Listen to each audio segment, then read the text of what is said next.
राधे राधे दोस्तों। आज हम आपको सुनाएंगे माता तारा रानी की कथा।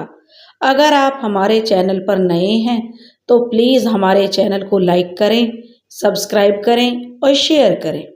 राजा स्पर्श माँ भगवती का पुजारी था। दिन रात महामाई की पूजा किया करता था। माँ ने भी उसे राजपाट, धन दौलत, ऐशो आराम के सभी साधन दिए थे। कमी थी तो राजा के सिर्फ एक संतान की, उसके कोई संतान नहीं थी। यही गम में जो राजा दिन रात सताता रहता था राजा को कि मेरे कोई संतान नहीं है, मेरे बाद मेरे इस राजपाट को कौन संभालेगा। और राजा माँ से बस यही प्रार्थना करता था कि हे महामाई, मुझे एक लाल बख्श दो ताकि मैं भी संतान का सुख भोग सकूं। मेरे पीछे भी मेरा कोई नाम लेने वाला हो, मेरा वंश भी चलता रहे माँ। और माँ भगवती ने उसकी पुकार सुन ली और एक दिन माँ ने राजा के सपने में आकर दर्शन दिए और कहा, हे राजन, मैं तेरी भक्ति से बहुत प्रसन्न हूँ और तुझे मैं वरदान देती हूँ, तेरे घर में 2 कन्याएं जन्म लेंगी। कुछ समय के बाद राजा के घर में एक कन्या ने जन्म लिया। राजा ने अपने दरबारियों को बुलवाया, पंडितों और ज्योतिषियों को बुलवाया और बच्ची की जन्म कुंडली तैयार करने के लिए कहा। पंडित और ज्योतिषियों ने उस बच्ची की जन्म कुंडली तैयार की और कहा, हे राजन, यह कन्या तो साक्षात देवी का रूप है। यह कन्या जहाँ भी कदम रखेगी वहाँ खुशियाँ ही खुशियाँ होंगी। यह कन्या भी माँ भगवती की पुजारिन होगी। उस कन्या का नाम तारामती रखा गया। थोड़े समय बाद राजा के घर वरदान के अनुसार एक और कन्या ने जन्म लिया। मंगलवार का दिन था। पंडितों और ज्योतिषियों ने जब जन्म कुंडली तैयार की तो थोड़े उदास हो गए। राजा ने जब उनसे उनकी उदासी का कारण पूछा तो वो कहने लगे, हे राजन, यह कन्या आपके लिए शुभ नहीं है।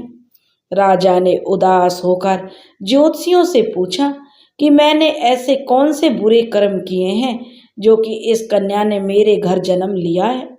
उस समय ज्योतिषियों ने अपनी ज्योतिष गणना लगाकर यह बताया, ये दोनों कन्याएं जिन्होंने आपके घर में जन्म लिया है, ये पिछले जन्म में राजा इंद्र की अप्सराएं थी। इन्होंने सोचा कि हम भी मृत्यु लोक पर भ्रमण करें और देखें मृत्यु लोक पर लोग किस तरह रहते हैं। दोनों मृत्यु लोक पर जन्म लेकर आ गई हैं और राजा के महल में दोनों कन्याओं का लालन पालन होने लगा। दोनों कन्याएं बड़ी होने लगी और दोनों बहनें एकादशी का व्रत रखती थी। बड़ी बहन का नाम तारा था, छोटी बहन का नाम रुकमन था। बड़ी बहन तारा ने अपनी छोटी बहन रुकमन से कहा, रुकमन, आज एकादशी का व्रत है, इसलिए हम लोगों ने आज अन्न नहीं खाना है, तू बाजार जाकर फल ले आ। रुकमन बाजार फल लेने के लिए गई। वहाँ उसने मछली के पकौड़े बनते हुए देखे तो उसने अपने पैसों के तो पकौड़े खा लिए और तारा के लिए फल लेकर वापस आ गई। फल उसने तारा को दे दिए। तारा ने पूछा कि रुकमन, तू अपने लिए फल क्यों नहीं लाई? तो रुकमन ने बताया कि उसने मछली के पकौड़े खा लिए हैं।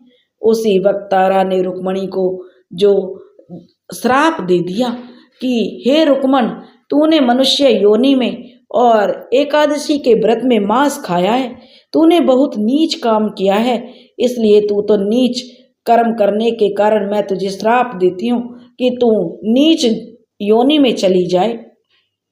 और अपनी बहन के श्राप को जो उसने शिरोधार्य किया और वह अगले जन्म में छिपकली बनकर सारी उम्र मांस कीड़े मकोड़े खाती रही।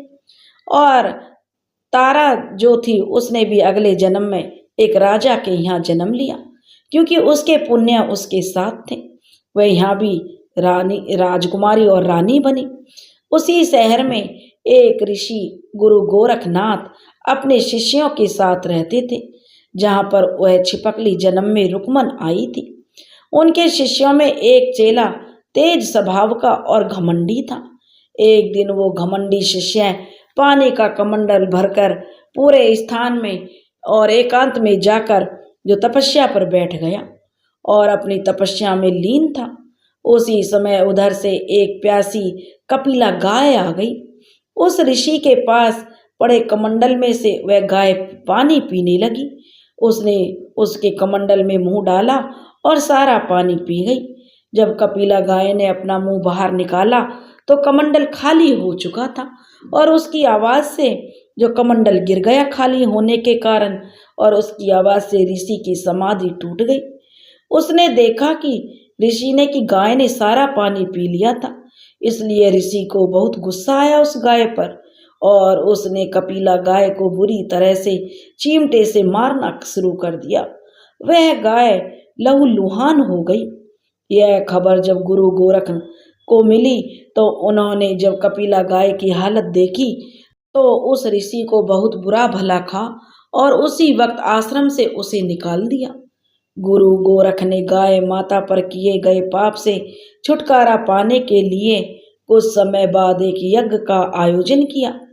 इस यज्ञ का पता उस शिष्य को भी चल गया था जिसने कपिला गाय को मारा था। उसने सोचा कि वह गुरु गोरख से अपने अपमान का बदला जरूर लेगा और जब यज्ञ शुरू हो गया तो उस चेले ने एक पक्षी का रूप धारण किया और अपनी चोंच में सर्प पकड़कर जो भंडारे में बनती हुई खीर में डाल दिया, जिसका किसी को पता नहीं चला।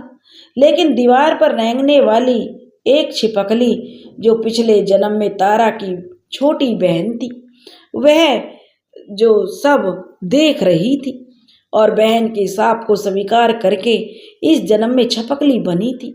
उसने देखा कि सर्प के भंडारे में सांप को गिर रहा है और उसके तो जो जहर फैल जाएगा और सारे जो भंडारा ग्रहण करेंगे सब लोग मारे जाएंगे।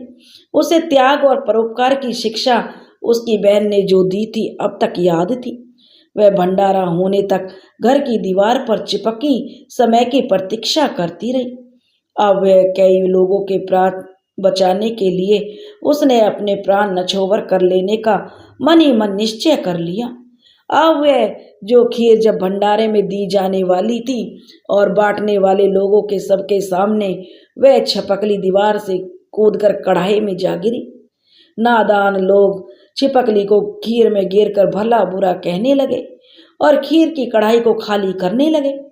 उन्होंने जब मरे हुए सांप को उस खीर के अंदर देखा तब सबको मालूम हुआ कि छिपकली ने अपने प्राण देकर सबके प्राणों की रक्षा की है।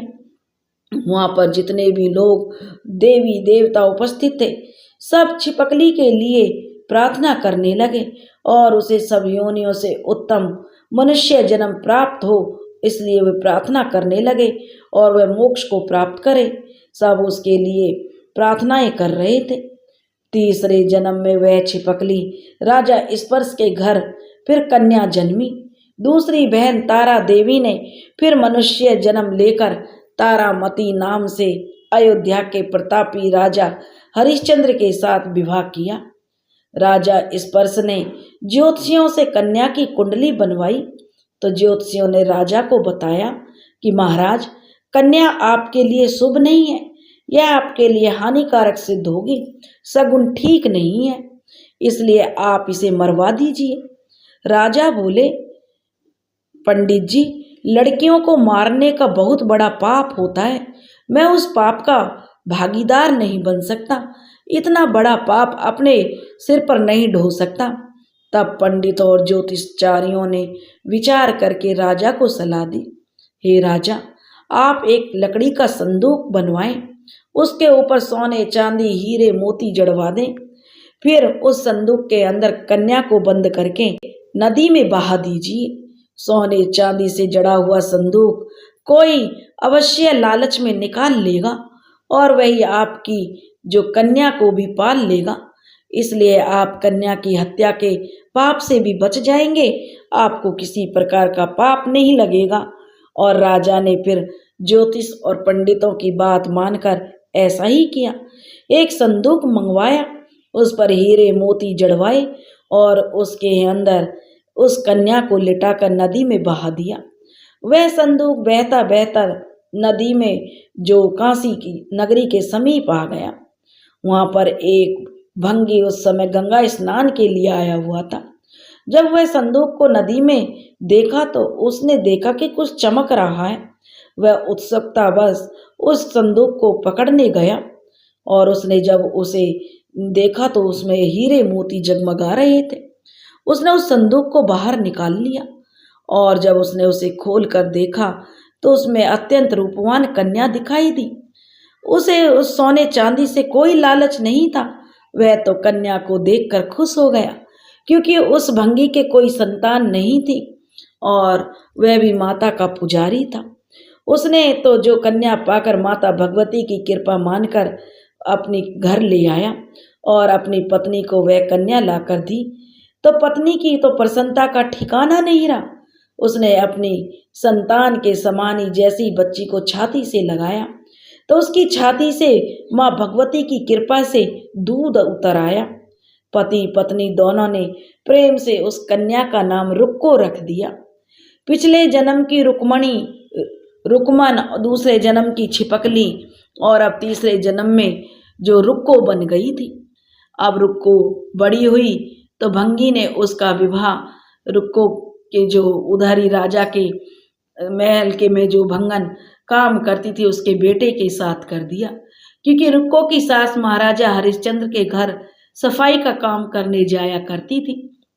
अब रुक्को बहू बनकर उसी नगरी में चली गई जहां उसके पिछले जन्म की बहन तारामती उस राज्य की रानी थी। एक दिन रुक्को की सास बीमार पड़ गई तो वह रुक्को से बोली, रुक्को आज मैं तो महल में सफाई करने नहीं जाऊंगी, इसलिए तुम महाराजा हरिश्चंद्र के घर काम करने लिए चली जाओ। रुक्को अपनी सास का कहना मानकर महाराज के महल में पहुंच गई। महाराज की पत्नी तारामती ने जब रुक्को को देखा तो वह अपने पूर्व जन्म के पुण्य से उसे पहचान गई। तारामती ने रुक्को से कहा, आजा बहन, आजा मेरे पास बैठ जा। महारानी की बात सुनकर रुक्को बोली, रानी जी मैं तो नीच जाति की भंगिन हूँ, भला मैं आपके पास कैसे बैठ सकती हूँ। तब तारामती ने कहा, बहन पूर्व जन्म में तुम मेरी सगी बहन थी।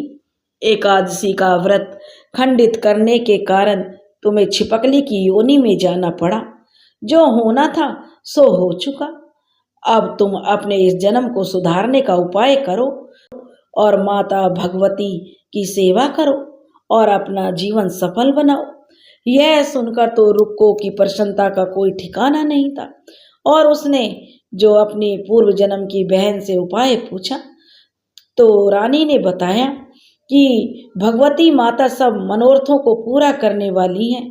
जो लोग श्रद्धा पूर्वक माता का पूजन और जागरण करते हैं उनकी सब मनोकामनाएं माता रानी पूरी करती हैं। रुक्को ने प्रसन्न होकर माता से मनौती मांगते हुए कहा, हे माता, यदि आपकी कृपा मुझ पर भी हो जाए और मुझे भी एक पुत्र प्राप्त हो जाए तो मैं आपका पूजन और जागरण करवाऊंगी। माता ने रुक्को की प्रार्थना को स्वीकार कर लिया और 10वें महीने ही उसके गर्भ से एक सुंदर, अत्यंत सुंदर बालक ने जन्म लिया। परंतु दुर्भाग्य से रुक्को को माता का पूजन और जागरण याद ही नहीं रहा। जब वह बालक धीरे धीरे 5 बरस का हुआ तो एक दिन रुक्को को जो बेटा हुआ था उसके चेचक निकल आई। रुक्को का बेटा न खाता था न पीता था, वह बस रोता रहता था। बहुत दुखी थी। रुक्को बड़ी परेशान थी। वैद्य हकीमों को दिखाया लेकिन कोई फर्क नहीं था। तभी रुक्को अपनी पूर्व जन्म की बहन तारामती के पास गई और बच्चे की बीमारी का सब वृतांत कह सुनाया। तब तारामती ने कहा, रुक्को तू जरा ध्यान करके देख कि माता भगवती के पूजन में तुझसे कोई भूल तो नहीं हुई है। इस पर रुक्को को 6 वर्ष पहले की बात याद आ गई कि उसने तो माता का जागरण बोला था जो अभी तक उसने नहीं किया। उसने तारा रानी से कहा, हाँ बहन, मुझसे अपराध हुआ है, मैं तो माता का पूजन और जागरण करवाना ही भूल गई। फिर रुक्को ने अपने मन में निश्चय किया कि बच्चे को आराम लगने पर वह अवश्य ही माता का जागरण करवाएगी। भगवती की कृपा ऐसी हुई कि बच्चा दूसरे ही दिन ठीक हो गया। तब रुक्को देवी के मंदिर में जाकर पंडित जी से कहने लगी, पंडित जी, मुझे अपने घर जागरण करवाना है। आप मंगलवार को मेरे घर पधार कर मेरे घर जागरण करें। पंडित जी बोले, अरे रुक्को, तो यहीं 5-11 रुपए जो तुझ पर बने वो दे जा, हम तेरे नाम से मंदिर में ही जागरण करवा देंगे। देख रुक्को, तू नीच जाति की स्त्री है, हम तेरे घर का पानी भी नहीं ग्रहण कर सकते, इसलिए हम तेरे घर में जाकर देवी का जागरण नहीं कर सकते। रुक्को ने काफी पंडित जी से कहा, लेकिन पंडित जी मान नहीं रहे थे। तब रुक्को ने कहा, पंडित जी, माता के दरबार में तो ऊंच नीच का कोई विचार नहीं होता, वो तो सब भक्तों पर समान रूप से कृपा करती हैं, फिर आपको कोई ऐतराज नहीं होना चाहिए। पंडित जी, आप मेरे घर जागरण कर दीजिए ना। इस पर पंडित जी ने आपस में जो पंडित थे उन्होंने विचार किया, फिर उन्होंने कुछ सोचकर कहा, अरे रुक्को, अगर महारानी तुम्हारे जागरण में पधारेंगी तो हम सब भी जरूर आएंगे। यह सुनकर रुक्को महारानी तारामती के पास गई और उन्हें सारी बातें बताई। तो तारामती ने जागरण में शामिल होने के लिए हाँ कर दिया कि रुक्को, मैं तेरे जागरण में जरूर आऊंगी। यह बात जब रुक्को ने जाकर पंडितों को बताई तो पंडित भी जागरण में जाने के लिए तैयार हो गए। लेकिन जिस समय रुक्को पंडितों को यह कहने के लिए गई कि महारानी जी जागरण में जरूर आएंगी, उस समय सैन नाई भी वहीं था और उसने यह सब सुन लिया था और उसने महल में जाकर राजा हरिश्चंद्र को सूचना दे दी कि रात को जो रानी जी जो भंगियों के यहाँ जागरण में जाएंगी। नाई की बात पर राजा को विश्वास तो नहीं हुआ, महारानी भंगियों के घर जागरण में कैसे जा सकती है। फिर भी परीक्षा लेने के लिए उन्होंने जो रात को अपने उंगली में चीरा लगा दिया, थोड़ा सा चीरा लगाया कि जिससे उन्हें नींद ना आए, और उस पर थोड़ा सा जो घाव बना के मिर्च छिड़क ली कि इसके जलन और दर्द से उसे नींद नहीं आएगी। तारा रानी जब यह देखती रही कि राजा को नींद नहीं आ रही है, वह मन ही मन माता भगवती से प्रार्थना कर रही थी, हे माता रानी, अगर महाराज को नींद नहीं आई तो मैं कैसे जागरण में शामिल होंगी। माता रानी ने ऐसी ठंडी ठंडी हवा चलाई कि राजा को नींद आ गई और जब राजा सो गए तब जो तारामती जो रोशनदान था महल का, उस में रस्सा बांधकर महल से नीचे उतरी और रुक्को के घर जा पहुंची। उस समय जल्दी के कारण जो तारामती के हाथ से रेशमी रुमाल और पांव का एक पैजनिया रास्ते में गिर पड़ी थी। उधर थोड़ी देर बाद राजा हरिश्चंद्र की नींद खुल गई। वह भी रानी का पता लगाने निकल पड़े। उन्होंने मार्ग में देखा कि रानी का पैजनिया जो पायल और रुमाल पड़े हुए थे। राजा ने दोनों चीजें रास्ते से उठाकर अपने पास रख ली और जहां जागरण हो रहा था वहां जाकर चुपचाप एक कोने में बैठकर सारा दृश्य देखने लगे। तब जब जागरण समाप्त हुआ तो सबने माता से अरदास की। सब उसके बाद प्रसाद बांटा गया। रानी तारामती को जब प्रसाद मिला तो उन्होंने उस प्रसाद को अपनी झोली में रख लिया। यह देखकर पंडितों ने भी प्रसाद खाने से मना कर दिया और कहने लगे, जब तारा रानी ने प्रसाद नहीं खाया तो हम भी नहीं खाएंगे। तब तारा रानी ने कहा, अरे प्रसाद खा लो, मैं भी खा लूंगी, क्योंकि यह प्रसाद तो मैंने महाराज के लिए रखा है। और तब पंडितों ने कहा कि आप खाएंगी तभी खाएंगे, नहीं तो कोई नहीं खाएगा। तारा रानी बोली, एक काम करो, मुझे मेरा प्रसाद दे दो। अब की बार प्रसाद लेकर तारामती ने खा लिया। उसके बाद सब भक्तों ने माँ का प्रसाद खाया। इस प्रकार जागरण समाप्त होते ही प्रसाद खाने के पश्चात रानी तारामती अपने महल की तरफ चली। जब रानी तारामती अपने महल की समीप पहुंच गई तो राजा ने आगे बढ़कर उसका रास्ता रोक दिया और कहा, हे रानी, तूने नीचों के घर का प्रसाद खाकर अपना धर्म भ्रष्ट कर लिया है। अब मैं तुझे अपने घर में कैसे रखूं? तूने तो कुल की मर्यादा और प्रतिष्ठा का भी ध्यान नहीं रखा। जो प्रसाद तू अपनी झोली में लेकर आई है और उसे जो तू मुझे खिलाकर मेरा भी धर्म भ्रष्ट करके मुझे भी अपवित्र करना चाहती है। तारा रानी कहने लगी, ऐसा मत कहिए महाराज, वो तो माता रानी का जगराता था, इसलिए मैं गई। ये देखो, मैं तुम्हारे लिए प्रसाद भी लाई हूँ। ऐसा कहते हुए जब रानी ने झोली से राजा को प्रसाद निकालने के लिए कहा तो राजा क्या देखता है, माँ भगवती की कृपा से प्रसाद के स्थान पर उसमें चंपा, गुलाब, गेंदे के फूल, कच्चे चावल और सुपारियां दिखाई दी।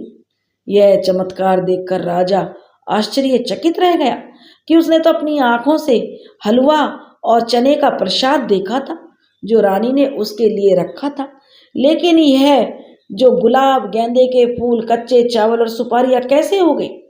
राजा हरिश्चंद्र रानी तारा के साथ अब अपने महल में आ गए और वे रानी ने जब महल में आकर ज्वाला मैया की शक्ति से जो बिना माचिस या चकमक पत्थर की सहायता के बिना राजा को अग्नि जलाकर दिखाई, जिसे देखकर राजा का आश्चर्य बढ़ गया।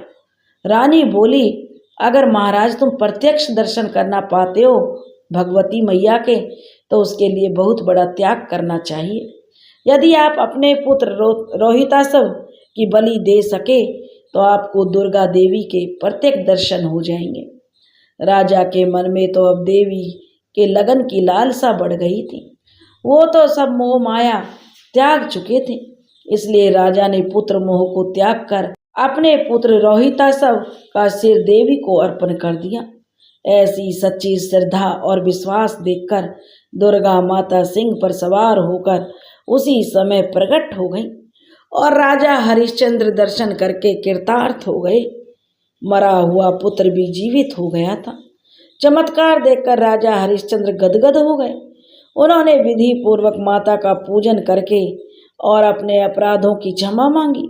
उसके बाद सुखी रहने का आशीर्वाद देकर माता अंतर्ध्यान हो गई।